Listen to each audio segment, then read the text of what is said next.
Era una mañana fría y gris en la ciudad de Monterrey.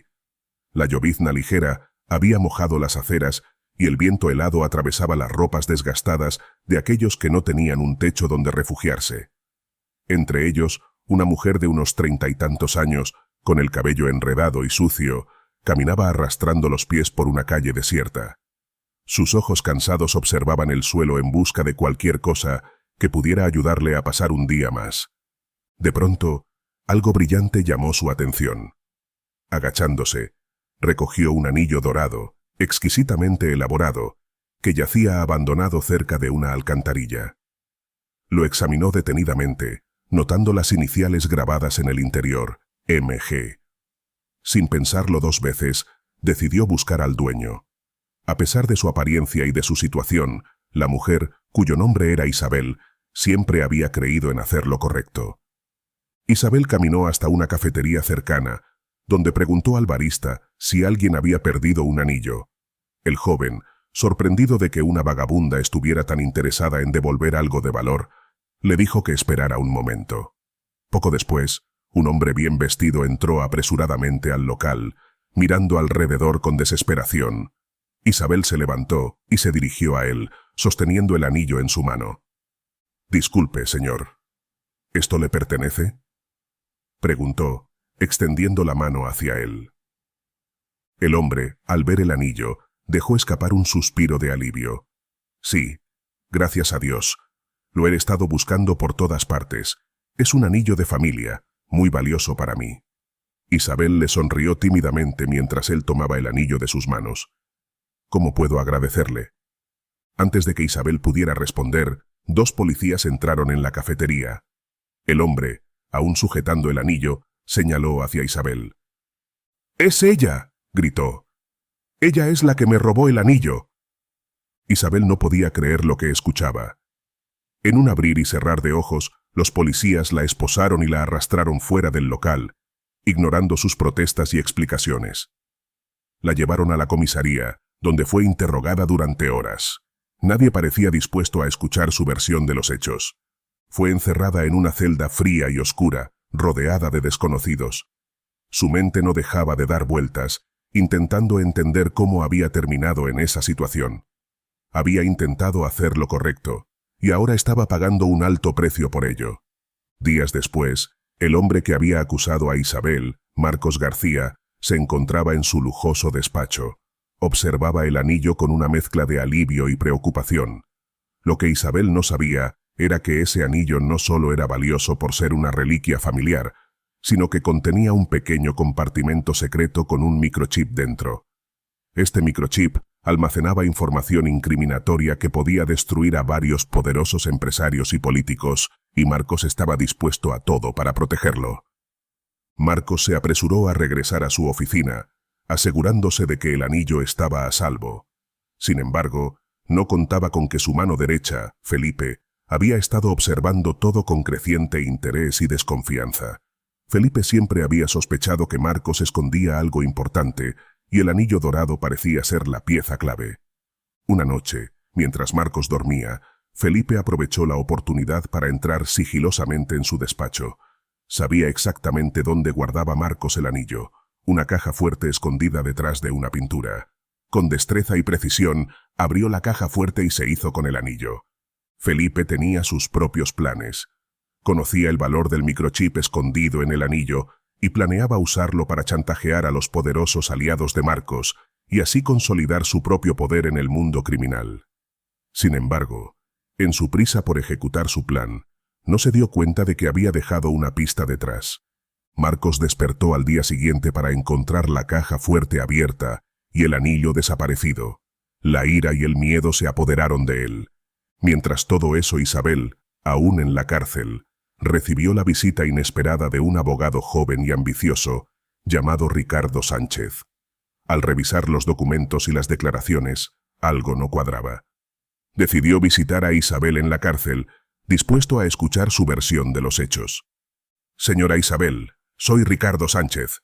Me gustaría ayudarla», dijo al verla, notando su expresión cansada y desconfiada. Isabel le contó todo lo que había sucedido, desde el momento en que encontró el anillo hasta su arresto. Ricardo, intrigado, decidió investigar más a fondo. Se enteró de la reputación de Marcos y comenzó a atar cabos sueltos. La investigación de Ricardo lo llevó a descubrir el secreto del anillo. Pero justo cuando estaba a punto de presentar las pruebas que exonerarían a Isabel, recibió amenazas anónimas. Su despacho fue saqueado y su familia comenzó a recibir amenazas. Decidió reunirse con Isabel en la cárcel una vez más. Isabel, esto es más grande de lo que imaginamos. El anillo que encontraste es más que una simple joya. Contiene información que muchos poderosos quieren ocultar a toda costa. Isabel sintió un escalofrío. ¿Qué significa eso para mí? Significa que necesitamos sacarte de aquí y encontrar ese anillo antes de que ellos lo hagan. Tu vida está en peligro. Con la ayuda de Ricardo, Isabel logró escapar de la cárcel en una operación arriesgada y desesperada. Pero con la huida de la cárcel de Isabel, Marcos creyó que ella era la responsable de robar el anillo. Enfurecido y desesperado, usó todas sus influencias para cazarla. Puso precio a su cabeza, ofreciendo una cuantiosa recompensa por cualquier información que condujera a su captura. La noticia se corrió rápidamente por toda la ciudad, y en cuestión de horas, Monterrey se convirtió en un hervidero de rumores y especulaciones. El rostro de Isabel apareció en cada esquina. Carteles, pantallas de televisión en los bares y notificaciones en los teléfonos de la gente. Buscada, Isabel Ramírez. Recompensa, 100.000. La suma era lo suficientemente tentadora para que todos los oportunistas y cazadores de recompensas se lanzaran en su búsqueda. No solo los ciudadanos comunes, sino también los grupos criminales, deseosos de ganarse el favor de Marcos o simplemente obtener el dinero. Isabel, ahora una fugitiva en toda regla, se dio cuenta de que no podía confiar en nadie. Cada mirada prolongada, cada murmullo a su alrededor, le hacía temer por su vida. No solo debía esquivar a la policía, sino también a una multitud de desconocidos que la buscaban por la recompensa. Mientras tanto, Marcos intensificaba su cacería. Utilizando sus conexiones en el bajo mundo, coordinaba operaciones para rastrear cualquier pista que pudiera llevarlo a Isabel. Sus hombres revisaban cámaras de seguridad, interrogaban a los vagabundos y sobornaban a cualquier persona que pudiera tener información. Isabel sabía que debía mantenerse en movimiento para evitar ser capturada. Con la ayuda de Ricardo, que también estaba en peligro por haberla ayudado a escapar, se adentró en los rincones más oscuros y peligrosos de Monterrey. Encontró refugio en casas abandonadas, se escondió en alcantarillas y usó disfraces improvisados para evitar ser reconocida. A pesar de sus esfuerzos, la presión sobre Isabel aumentaba cada día. Los cazadores de recompensas se volvían más audaces y los grupos criminales competían entre sí para encontrarla primero. La ciudad entera parecía estar conspirando contra ella, y cada paso que daba la acercaba más al borde del abismo. Un día, mientras se escondía en un mercado abarrotado, escuchó a un grupo de hombres hablando sobre ella. Uno de ellos dijo: «Marcos está desesperado. Si alguien la encuentra y le lleva el anillo, no solo obtendrá la recompensa, sino también su favor». Isabel comprendió entonces que su única esperanza de sobrevivir era encontrar el anillo antes que ellos. Necesitaba recuperar esa pequeña pieza de joyería que contenía la clave para su libertad, y quizás para exponer la verdad detrás de toda la persecución. Determinada a luchar hasta el final, Isabel se preparó para enfrentar el reto más grande de su vida. Con la ayuda de Ricardo, comenzó a trazar un plan para recuperar el anillo y demostrar su inocencia. Sabía que el camino sería peligroso y que sus enemigos no se detendrían ante nada para capturarla. Pero también sabía que, mientras tuviera la verdad de su lado, tenía una oportunidad de salir de esta pesadilla con vida. Mientras Isabel huía desesperadamente por las calles de Monterrey, Felipe, el traicionero mano derecha de Marcos, estaba haciendo de las suyas con la información contenida en el anillo. Después de haber robado el anillo de la caja fuerte de Marcos, Felipe contactó a sus propios aliados en el bajo mundo. Sabía que la información almacenada en el microchip podría darle el poder y la influencia necesarios para destronar a Marcos y consolidar su propia posición. Felipe no era ajeno a la intriga y la manipulación, y había planeado meticulosamente sus próximos pasos. La primera parada de Felipe fue en una lujosa mansión en las colinas de Monterrey, propiedad de Javier Mendoza, líder de los hermanos Mendoza. Los Mendoza eran un grupo criminal rival que había estado buscando una oportunidad para derribar a Marcos y expandir su imperio. Felipe sabía que Javier sería el socio perfecto para su plan. «Tengo algo que te interesará, Javier», dijo Felipe con una sonrisa astuta mientras colocaba el anillo sobre la mesa del despacho de Javier. Javier, un hombre corpulento con una mirada intimidante, tomó el anillo y lo examinó. «¿Qué es esto?», preguntó con desdén. «Ese anillo contiene un microchip con información incriminatoria sobre Marcos y sus socios, datos financieros, transacciones ilegales y pruebas de sobornos a políticos y empresarios. Con esta información podemos destruir a Marcos y tomar el control». Javier alzó una ceja interesado. «¿Y qué sacas tú de esto, Felipe?». «Quiero una parte del negocio y tu protección. Marcos me eliminará en cuanto se entere de que tengo esto. Pero juntos podemos ser imparables». Javier consideró la propuesta por un momento antes de asentir. «De acuerdo. Trabajaremos juntos». Con el apoyo de Javier, Felipe comenzó a filtrar selectivamente la información del microchip a la prensa y a ciertos funcionarios gubernamentales. Los primeros escándalos comenzaron a estallar: transacciones sospechosas, sobornos a políticos de alto rango y la conexión de Marcos con redes de tráfico ilegal. La reputación de Marcos se deterioraba rápidamente y la presión sobre él aumentaba. Marcos, desesperado por recuperar el anillo y detener la filtración de información, intensificó su búsqueda de Isabel. Estaba convencido de que ella era la responsable de todo, sin saber que Felipe, su propio hombre de confianza, era el traidor. Mientras tanto, Felipe y Javier se preparaban para el golpe final.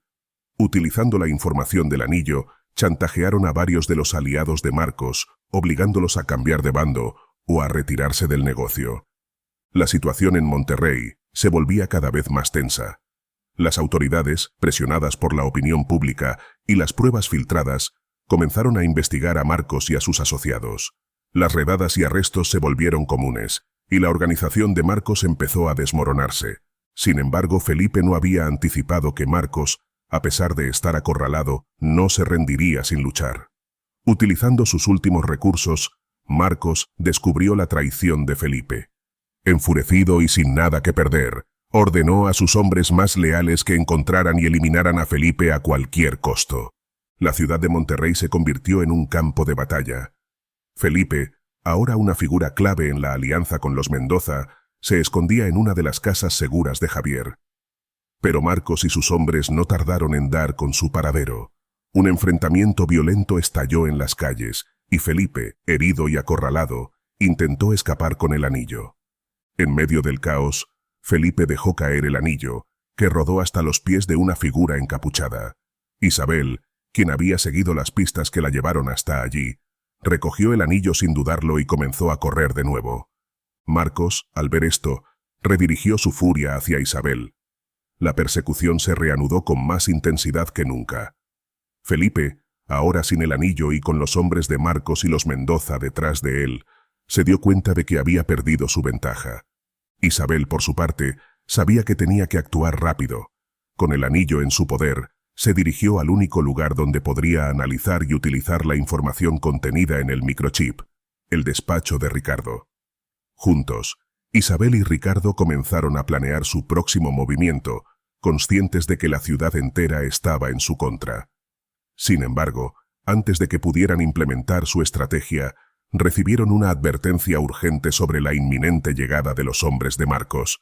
Con el tiempo en su contra, decidieron abandonar el despacho y buscar un lugar más seguro para ocultarse. Isabel y Ricardo sabían que no tenían mucho tiempo. Con el anillo en su poder, se escondieron en una pequeña habitación de hotel en una parte discreta de la ciudad. Ricardo utilizó su conocimiento legal y sus contactos para intentar descifrar el microchip en el anillo, mientras Isabel vigilaba constantemente la puerta y las ventanas, consciente de que eran el objetivo de una cacería despiadada. La emboscada en el hotel. La primera amenaza llegó temprano, justo cuando Ricardo logró acceder a una parte de los archivos en el microchip. Marcos, con sus recursos ilimitados, había logrado rastrear a Isabel hasta su escondite temporal.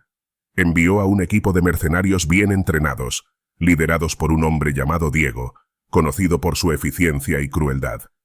La tranquilidad del hotel fue interrumpida por el sonido de una explosión.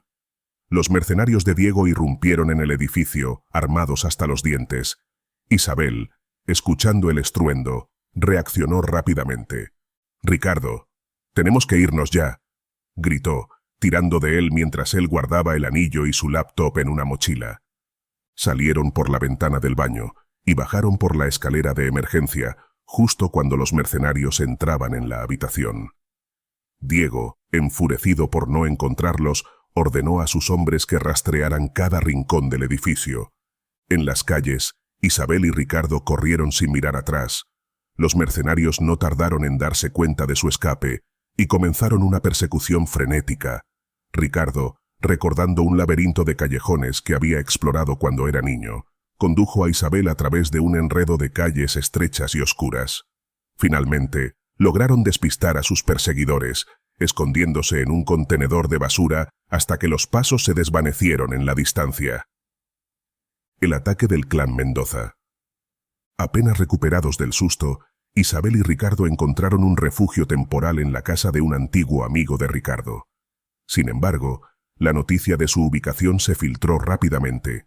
Javier Mendoza, quien había recibido información de Felipe, envió a su propio equipo para capturarlos. Javier Mendoza era un hombre despiadado, líder de uno de los clanes criminales más poderosos de la región. Sus hombres, conocidos por su brutalidad, rodearon la casa y esperaron el momento adecuado para atacar. Isabel y Ricardo estaban comiendo un poco de comida rápida, tratando de recuperar fuerzas, cuando escucharon un ruido extraño. Ricardo se asomó por la ventana y vio a varios hombres armados moviéndose sigilosamente hacia la casa. «Están aquí», susurró, y ambos se prepararon para huir de nuevo. Los hombres de Mendoza entraron por la fuerza, rompiendo puertas y ventanas. Isabel y Ricardo se refugiaron en el sótano, donde encontraron una pequeña puerta que conducía a un túnel subterráneo, probablemente construido durante la era de la Prohibición. El túnel era oscuro y estrecho, y avanzaban a tientas, con el sonido de los hombres de Mendoza persiguiéndolos. La adrenalina los mantenía en movimiento. Tras unos minutos angustiosos, el túnel desembocó en una alcantarilla que daba a una zona industrial abandonada de la ciudad. Cansados y cubiertos de suciedad, Isabel y Ricardo emergieron a la superficie. Sabían que no podían quedarse mucho tiempo en un solo lugar, así que continuaron moviéndose, buscando un nuevo escondite. La confrontación con los leones. Isabel y Ricardo encontraron un respiro temporal en una vieja fábrica de textiles, creyendo que allí podrían estar seguros al menos por un tiempo. Sin embargo, Marcos, decidido a recuperar el anillo, había contactado a un tercer grupo criminal, los Leones. Este grupo, liderado por una mujer llamada Victoria, era conocido por su eficiencia y crueldad. Victoria, una estratega brillante con una reputación temible, desplegó a sus mejores hombres para capturar a Isabel y Ricardo. Sus agentes rastrearon sus movimientos y, utilizando tecnología avanzada, localizaron su posición en la fábrica abandonada. Isabel y Ricardo estaban revisando los datos del microchip cuando escucharon un zumbido. Ricardo miró a su alrededor y vio un dron sobrevolando la zona. «¡Nos han encontrado otra vez!», dijo, recogiendo rápidamente su equipo. Los hombres de Victoria no tardaron en rodear la fábrica. Isabel y Ricardo corrieron a través de los pasillos polvorientos, evitando balas y buscando una salida. La fábrica, con sus múltiples niveles y maquinaria oxidada, se convirtió en un laberinto mortal. Victoria, dirigiendo la operación desde un vehículo cercano, observaba la persecución a través de las cámaras del dron. Ordenó a sus hombres que cerraran todas las salidas, decidida a capturar a Isabel y recuperar el anillo para Marcos. Isabel y Ricardo, acorralados, encontraron una escalera que conducía al techo. Subieron rápidamente, sabiendo que era su última oportunidad. Una vez en el techo, vieron una tirolesa improvisada que se extendía hasta un edificio vecino.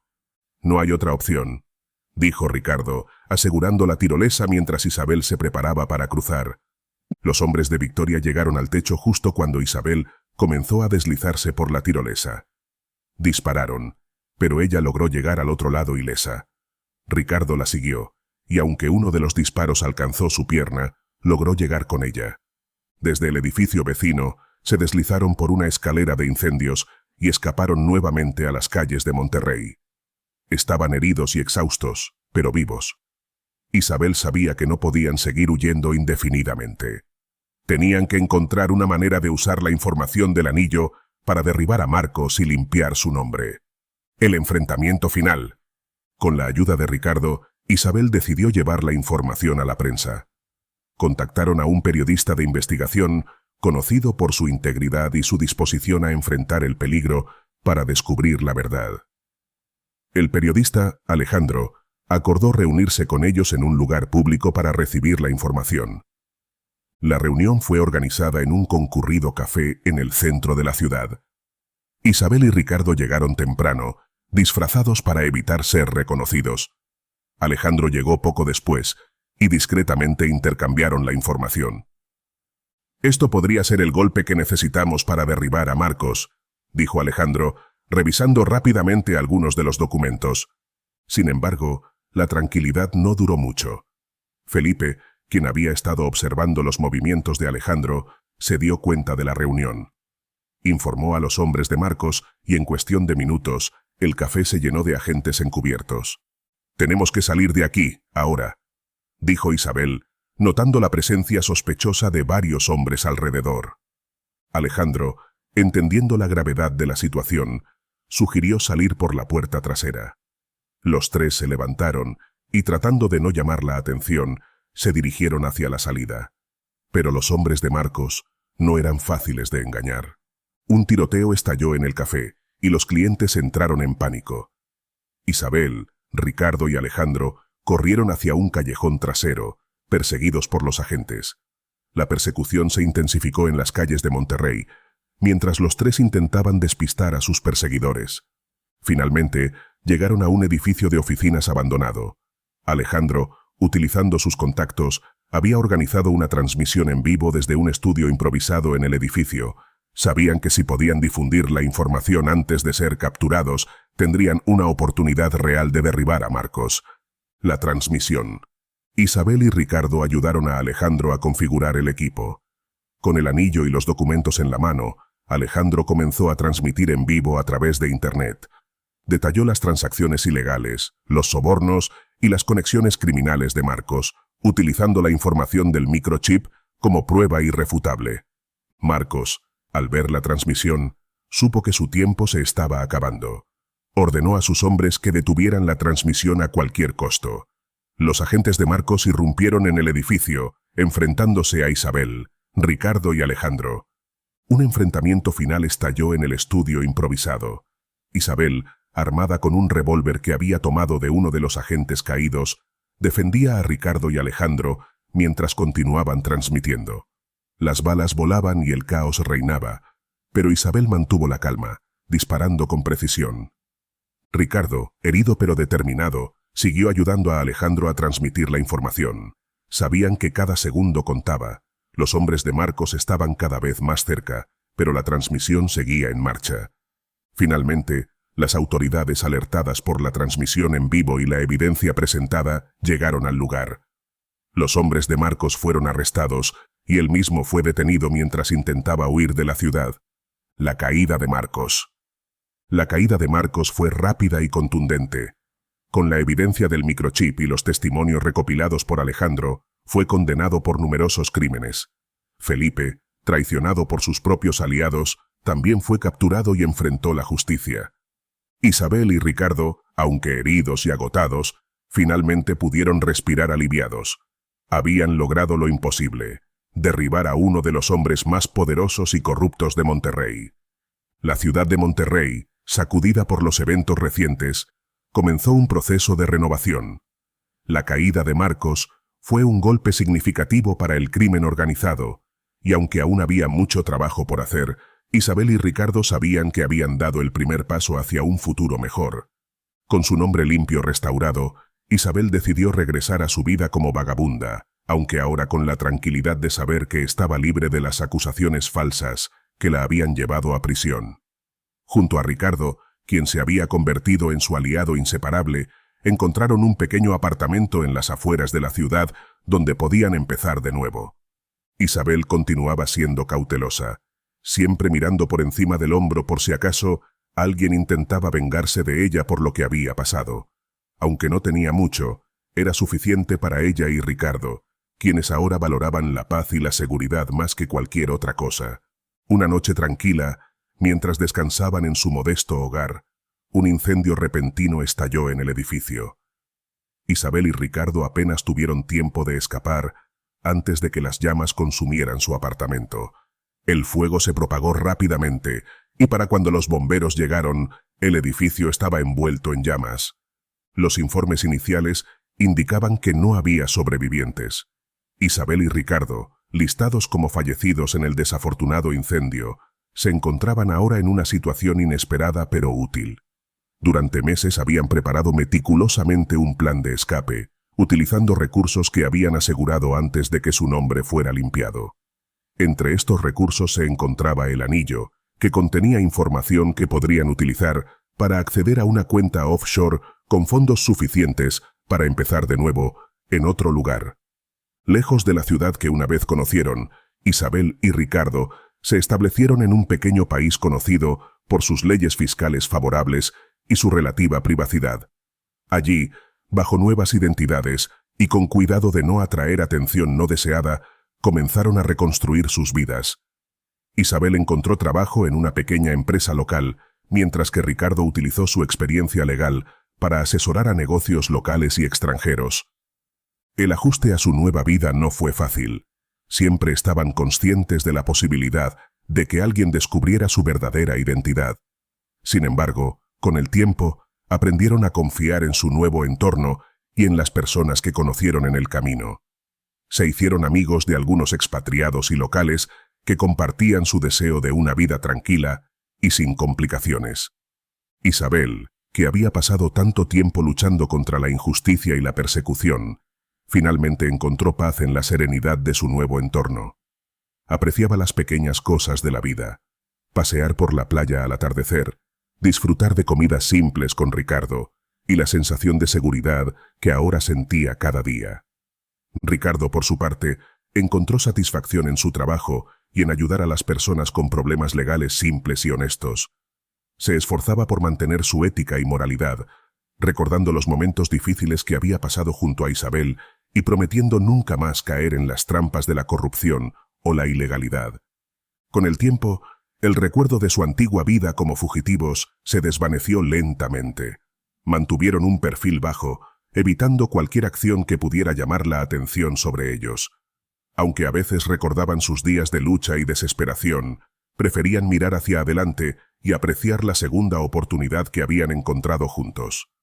En ocasiones, Isabel y Ricardo hablaban sobre el anillo y la información que había contenido.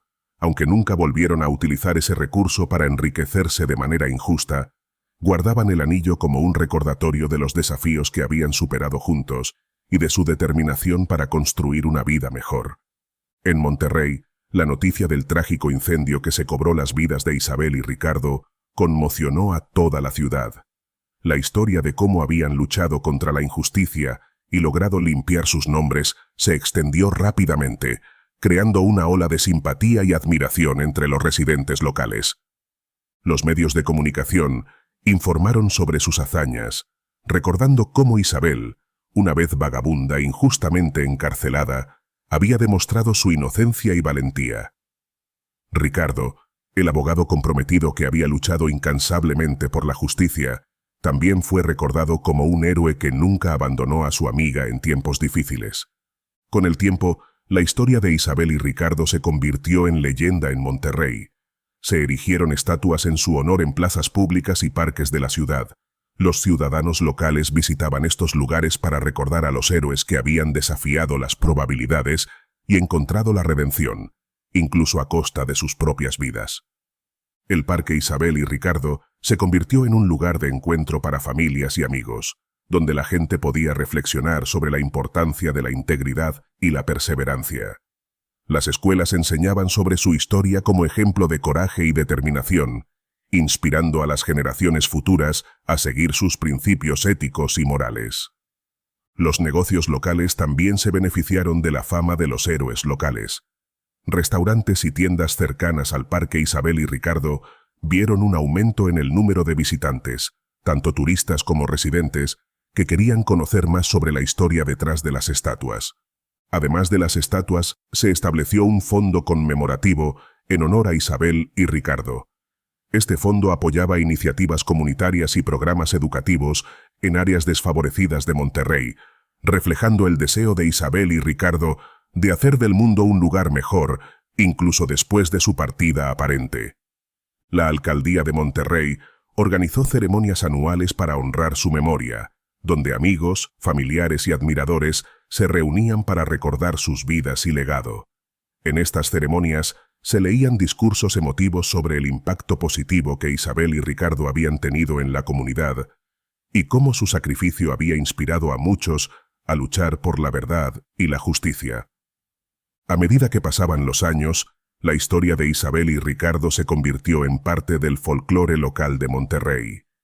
Canciones, obras de teatro y libros se escribieron sobre sus aventuras y su valentía, asegurando que su legado perdurara en la memoria colectiva de la ciudad. En los corazones de los habitantes de Monterrey, Isabel y Ricardo siempre serían recordados como los héroes que desafiaron las adversidades, demostrando que el coraje y la determinación pueden cambiar el curso de la historia. Aunque su partida fue prematura, su influencia perduró y continuó inspirando a todos aquellos que escuchaban su historia. Así, mientras Isabel y Ricardo comenzaban una nueva vida lejos de todos, en un paraíso fiscal donde podían vivir en paz, su legado en Monterrey seguía creciendo, recordándoles como verdaderos héroes locales que habían dejado una marca indeleble en la ciudad y en los corazones de quienes los conocieron.